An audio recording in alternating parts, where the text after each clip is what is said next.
Hi guys.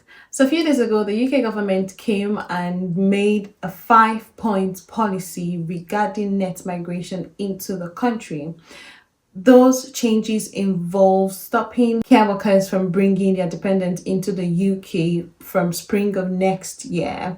It also talked about increasing the minimum threshold of skilled workers. They talked about scrapping the shortage occupation list and replacing it with something else. Now, in today's video, we're going to be looking at the frequently asked questions NHS employers have come up with, and this would help answer some of the burning questions that you have got. We'll have a look together in this video, and I hope this helps to answer some of your questions.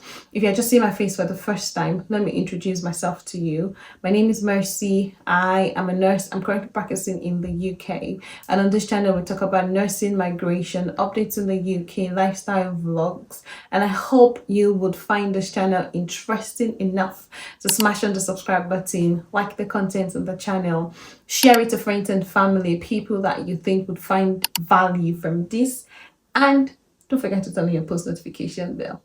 Without wasting your time, let's get right into the video.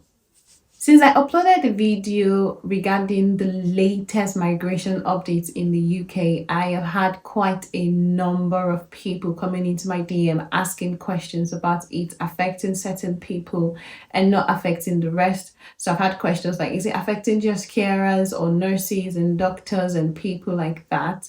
Well, what the Home Office is trying to do is to reduce the abuse of the health and care worker visa. People on the health and care worker visa involves nurses, doctors, healthcare assistants, support workers, senior carers.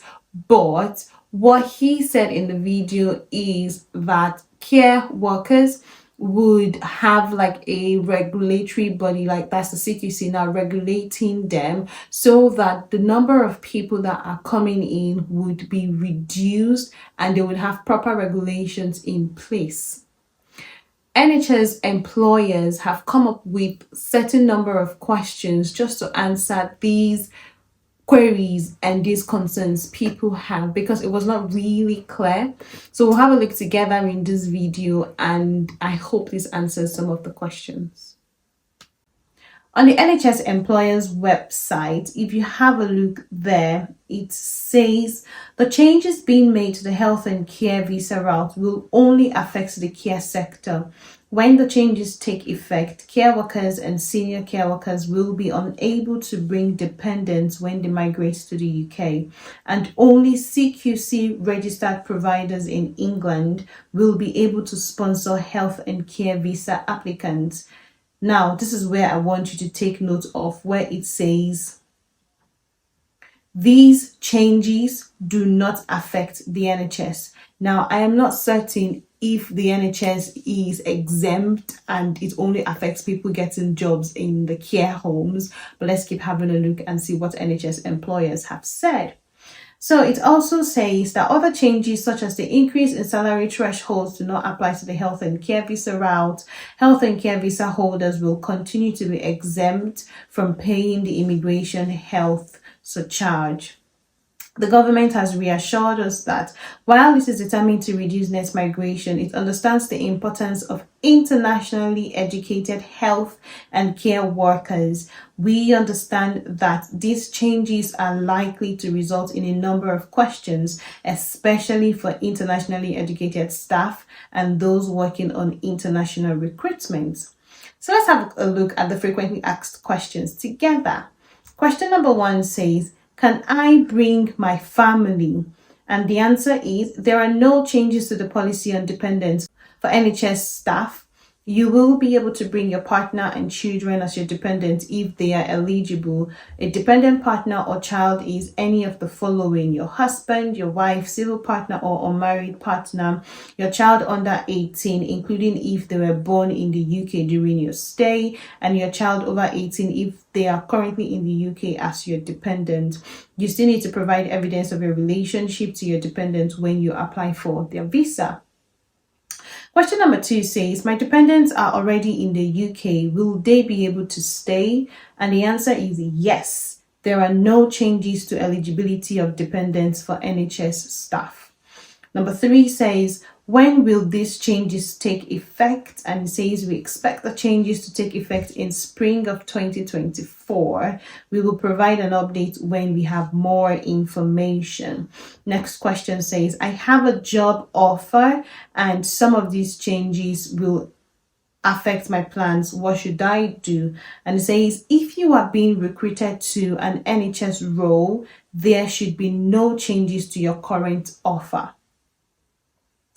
Next question says, can I come to the UK sooner so I'm not affected by these changes? And it says, if you are being recruited to an NHS role, there should be no changes to your current offer. Your agency or employer should be able to advise when you might expect to start work, but these changes will not affect your current role. Next question says, where can care workers and organizations that support care workers find more information on how this affects them? And it says, this question and answer is for NHS staff only. We hope to provide a link to advice for care workers shortly. Now, I have I don't know, should I say mixed feelings about this, because this information, it says it is for NHS staff. There is no update yet from care home employers and them giving information on frequently asked questions. I don't know if this is just for NHS workers or if it is for every care worker. Is the NHS saying that it does not affect them at all, or if they are exempt from what the Home Secretary has said? But what we have seen on the NHS employers website is, if you have got a job with the NHS, then this does not affect you. You can still come with your dependents. Your application process is not affected. Even though these changes come into play spring of next year, we will get more update as the days go. So what I would want to say is, irrespective of what the news are saying, irrespective of what people are saying, don't be scared. Continue your process. If you have started it, continue your process. Don't give up. Keep applying. There are quite a number of vacancies and openings to be filled. So I would say keep on pushing. I'm going to do a video on the recruiters list, the licensed recruiters list, that you can have a look and see agencies on there that are recruiting and giving free visa sponsorship. So you can have a look. Click on the link that I will leave in the description box in that next video, so that you can just go straight and apply and see. Hopefully, you probably would have to apply to a number of agencies, but fingers crossed you would have your dreams achieved sooner than you expect. So don't give up. Keep pushing, and I'm rooting for you. Okay? I hope you have found value from this content, and if you have gotten to this extent, I hope you have smashed your subscribe button and you've turned on your post notification bell as well. And you have shared it to your friends and family too. If you have, thank you very much. God bless you. And until the next time, you keep being amazing and have a good day. Bye-bye.